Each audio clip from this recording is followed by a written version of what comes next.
Hey everyone, and welcome to the Sunny Go One Piece podcast. On this episode, I'll be going into the 20th cover story titled Caribou's Kehihihihi in the New World, which spanned 46 installments from chapters 674 through 731, taking place just after the events of the Fishman Island arc, which would make this one of the longest cover stories about a single character. Alright, so synopsis. After being defeated by Pecoms on Fishman Island, Caribou returns to kidnapping mermaids, but is promptly stopped by Jinbei and taken to the G5 Marine base, where he is eventually rescued by his old crew, but then leaves them while he would go on to be mistaken for a famous revolutionary that sees Caribou taking on the mantle of that deceased revolutionary, Gaburu, to free the island from one of Kaido's henchmen, Scotch. Alright, so let's get into the actual cover story itself, which begins after Caribou gets beaten by Pecoms in chapter 652 or episode 572, and he's somehow launched into the Mermaid Cove and begins to try and abduct the mermaids yet again, but Jinbei quickly shows up and knocks him out yet again for the third time in like a day, first by Luffy, then by Pecoms, and now by Jinbei. I think this spanned like maybe, less than a day, maybe even less than half a day. Jinbei then stuffs him into a barrel and they set out for the surface world, but they're finally caught up by Caribou's brother, Caribou, I always get that really mixed up, and his crew, who managed to survive being attacked by the Kraken at the beginning of the Fishman Island arc and have now reacquired a new ship.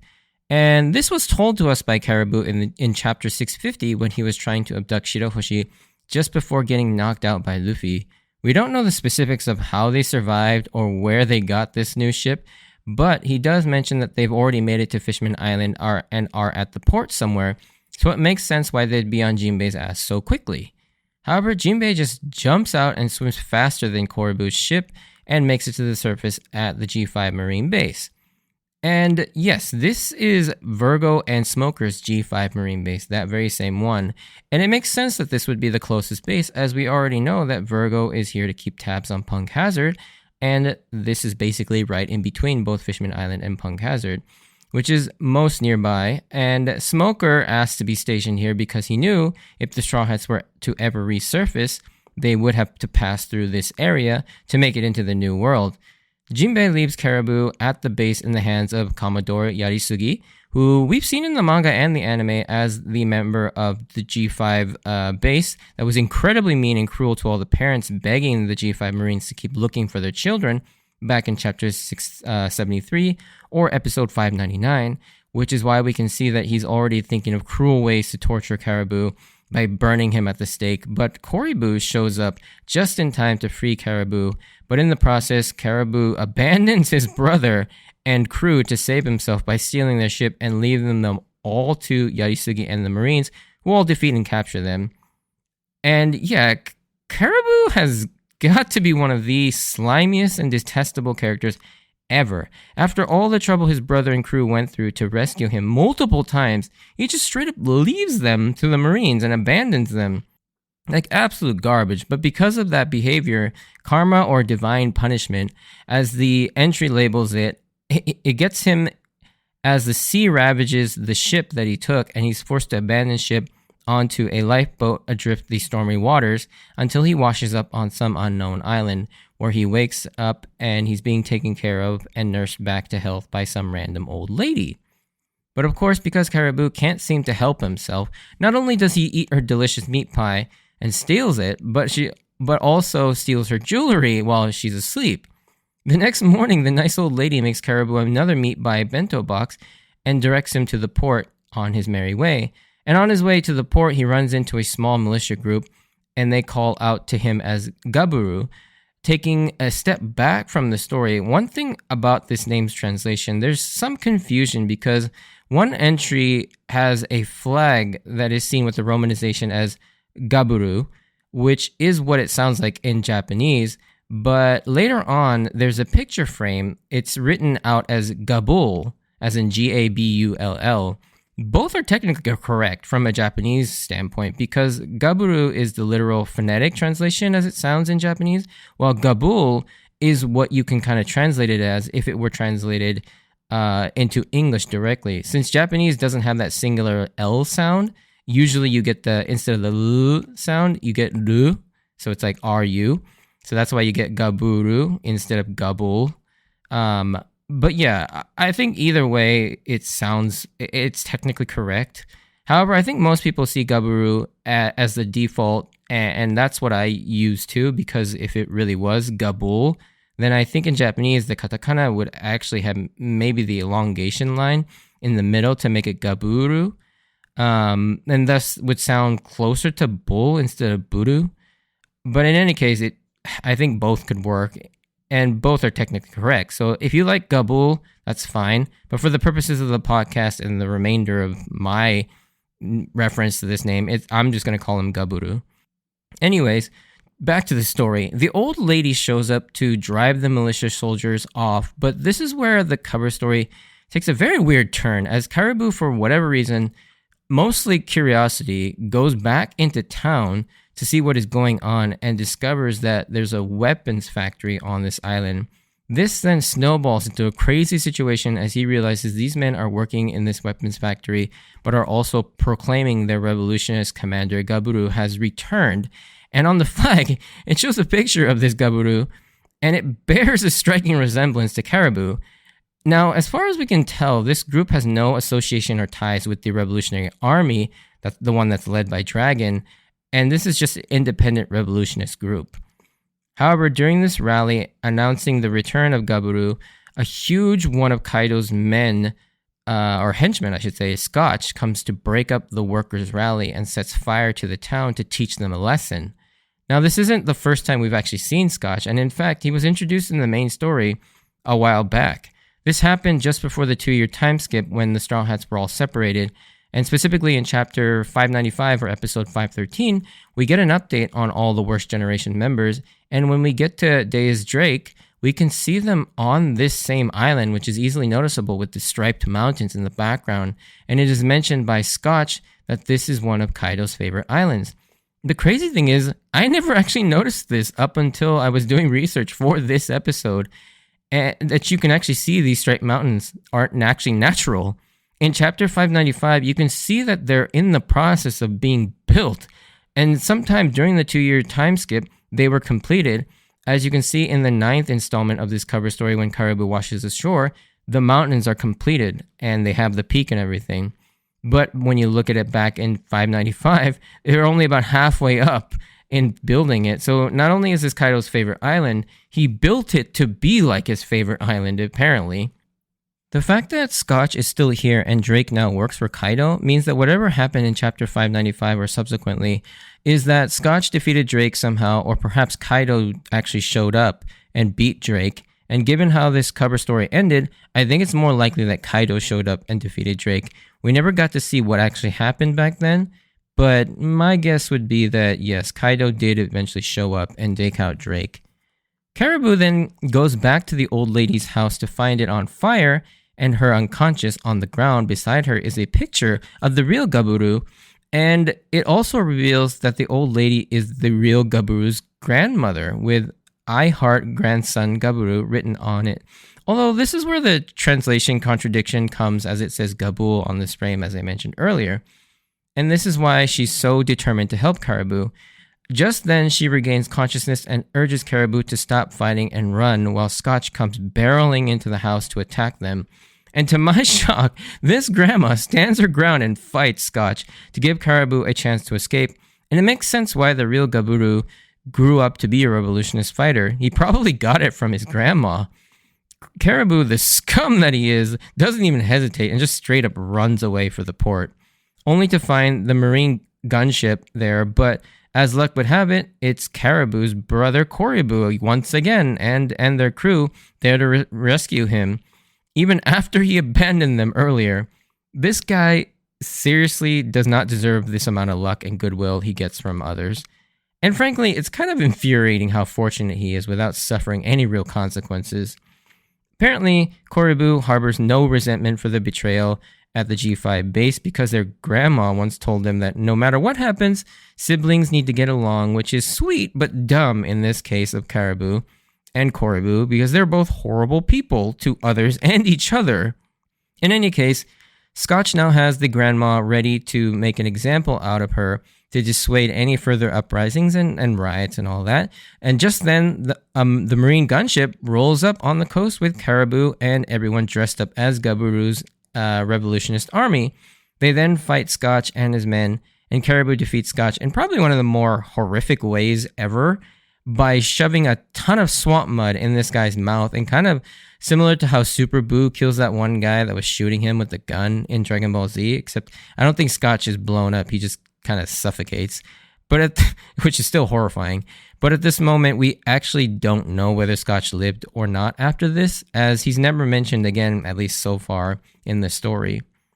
Caribou then goes on to suck in and sink the entire weapons factory in his swamps, proving that his powers are pretty powerful. It's just that the user is so pathetic and basically just incredibly weak himself. Caribou strikes me as a guy that reached the 200 million berry mark solely on the power of his fruit and nothing else. With the factory gone and Scotch defeated, they all celebrate, but the celebration is very short-lived because out of nowhere, an Allosaurus shows up and chomps down on Caribou, and this turns out to be, of course, Deus Drake, and Caribou is easily captured by Drake to be taken to Kaido, presumably, with no one able to do anything. However, the grandma gives Caribou one last parting gift with another box of meat pies. And one thing I was wondering when I read this installment is, when did she have time to bake this? Didn't the house go up in flames? Does she just have like a huge stock of these somewhere that didn't get burned up? Either way, it's still a very cute moment that makes no sense, but funny nonetheless. He's then shipped off with everyone watching in despair, but the grandma is comforted by the memory that Caribou dressed as her grandson and actually stood up to defend her from Drake. The cover story ends with the grandma visiting the grave of the real Gaburu, with the wanted poster of Caribou pinned to the top of it, thanking Caribou for showing the same kindness to her as her grandson Gaburu. Shocking everyone that she actually knew he was a fake the whole time, and kind of shocking me too, because I honestly thought she didn't know, but clearly she did. But yeah, that's kind of it. So this cover story is probably one of my least favorite and weaker cover stories, as Caribou has almost no redeeming qualities and he's not all that interesting either. He does stand up to Drake and helps the grandma, but given later developments of the story, even this moment doesn't hold as much weight as I thought at the time, which I'll briefly touch on in spoiler sections. But all this to say, this may be one of my least favorite cover stories, mostly because it follows a character that I had no interest in nor liked to begin with, and this cover story did nothing to change that view of him.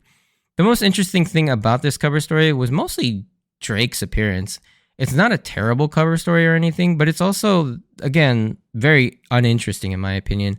I don't really have much else to say about this cover story in terms of my overall thoughts and reviews, but there are some interesting things to note about this cover story. So what is interesting is who the character and likeness of Gaburu is based on. This character is based on the Argentine Marxist revolutionist Che Guevara, who you can already tell the names Guevara and Gaburu are somewhat similar, but so are their appearances, and even the image that Oda uses on the flag is modeled after the famous photo of him taken by photographer Alberto Corda, titled Guerrillo Jericho.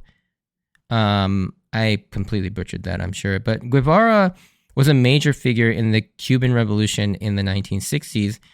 His stylized image has become a countercultural symbol of rebellion and global insignia in popular culture. Between this and people seeing this picture of Guevara up in Oda's workplace stirred up a decent amount of discourse and maybe even some controversy among people online about Oda's sort of political leanings, saying that Oda is a controversial figure for being a communist sympathizer or being inspired by someone like Che Guevara. And I think that's mainly because here in the West, and in particular the United States, communism is seen as a very negative thing, which there are valid criticisms of communist ideology, but I'm not a political scientist and I'm not even going to pretend to have done enough research to educate myself on communism. So I'm mainly going to go off of what I can discern from Oda's writing and illustrations and what I've heard him say in articles and in interviews. I personally do not think Oda himself, nor the story, is explicitly or even implicitly for the communist or socialist ideology. There certainly are elements that do align with some of that, like the anti-authoritarian and anti-fascist ideologies and messages in the story, But the whole story is about a fascist regime in the world government that believes in racial and class hierarchy, trying to subjugate and control other people's freedoms, and people fighting against that, including the Revolutionary Army as well as the pirates, which seems very much in vein of Che Guevara's guerrilla insurgency tactics for overthrowing corrupt governments. And I do believe Dragon and the Revolutionary Army is very much inspired by that, which is probably why Oda has that photo of Che Guevara up as sort of like inspiration for that side of the story. But I'd say the biggest argument against this theory that Oda or the story of One Piece is advocating communist or socialist ideas is the very idea that One Piece promotes individual freedoms and individual dreams. Each of the Straw Hats and even many of the side characters all have their own dreams and ambitions, large and small, which is pretty antithetical to socialism and communism. The other is that Oda doesn't necessarily ever say that, or other forms of rule are bad either. In many of the countries and islands that the Straw Hats go to, yes, they do eventually overthrow some dictator, but often the monarchy is returned, like in Arabasta or Dressrosa. So I think, yes, Oda is most definitely very left-leaning in his ideals, but I'd say it's more accurate to say he's anti-authoritarian and anti-fascist, more so than he is pro-communist or pro-socialist. But again, I don't know that this is the best place to kind of discuss that, because I'm just not a subject matter expert on this. This is just sort of my interpretation and, brief research on this and my own education that I've had over the years on the subject, which is not very deep. It's very surface level. So, I would definitely welcome other people's takes on this to kind of change my mind or show me new ways to view this, because I definitely don't have enough knowledge around this, but this is my sort of view of Oda and his story and his sort of views. But moving on, while this cover story, like many of the other ones, this one didn't get an official adaptation in the anime. However, scenes and moments are shown and referenced in the anime much later on when these events become relevant to the main story again. I can't really tell you much more than that for fear of spoilers, but yes, like all the other cover stories, the events of this one does impact the main story in a decent capacity. But yeah, there you have it. An explanation and breakdown of Caribou's Kehihihihi in the New World cover story. On the next episode, I will be going over another cover story that took place during the Dressrosa arc, this one following our newest Straw Hat member, Jinbei. And we get to see what he went on to do after we just saw him drop off Caribou at the G5 Marine Base, so look forward to that, because there are some very subtle and interesting things to be found in that cover story. That one I definitely like much more than this one. But yeah, if you did enjoy this, send me a like or comment, and if you want to join me on this journey of rewatching One Piece, please consider subscribing. Check out my Instagram at SunnyGo Podcast for updates of when I post new episodes, or see pictures of my manga collection. And as always, I wanted to thank you for taking the time out to listen to my podcast. Stay safe out there, and I hope to see you on the next episode. Bye.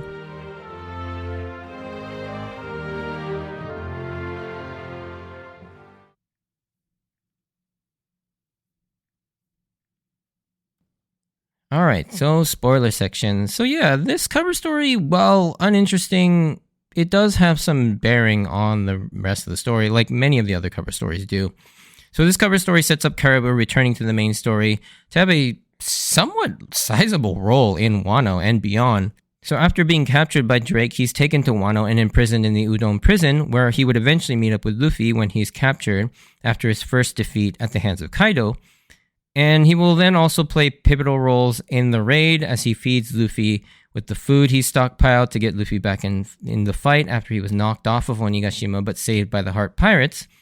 And then, of course, in Egghead Island, we also see him have a smallish role where he joins, or not, I guess not joins, but is kind of taken along with the Blackbeard Pirates when Van Augur and Katarina Devon show up, and he is offering Blackbeard information about the ancient weapons. So we have yet to see how that plays out, but yeah, so Caribou definitely has a decent role to still play in the main story, so him coming back is definitely a big thing for sure. And the thing that I was mentioning, how this part where Caribou stands up against Drake, it seems like a courageous moment at that point and like a kind of a redeeming quality for Caribou, but later on, we learn that Drake is not a bad guy. He's actually a good guy kind of undercover. So that grandma was probably never really in any danger since Drake is not going to hurt her. At least I would think. And so, well, yes, him standing up to someone who he thinks is going to hurt the grandma is still good. Ultimately, it doesn't really mean much because Drake was never going to hurt her. Another thing I kind of wanted to talk about is following the card game motif, of Kaido's sort of subordinates. Scotch's name is an allusion to Scotch whist, another name for a card game called Catch the 10. And this may also be an indirect way of having the 10, like a playing card rank, denote Scotch, similar to how Jack and Joker and Queen and King. So now you have King, Queen, and Jack, and now you have 10. And then obviously you have the Tobiroppo, who are named after actual card games. So you can kind of have it both ways. Like Scotch is a name of a card game, kind of along the lines of the Tobiroppo, but then you can also have the 10, kind of like similar to the All-Stars with King, Queen, and Jack. So yeah, it's kind of interesting how Oda had already basically thought up of Kaido's like crew and how he's going to construct them and how he's going to do the naming convention and everything already at chapter, 595? Yeah, that's pretty much it that I wanted to talk about in the spoiler section for this. But yeah, thanks for sticking around, and hope to see you on the next episode. See ya.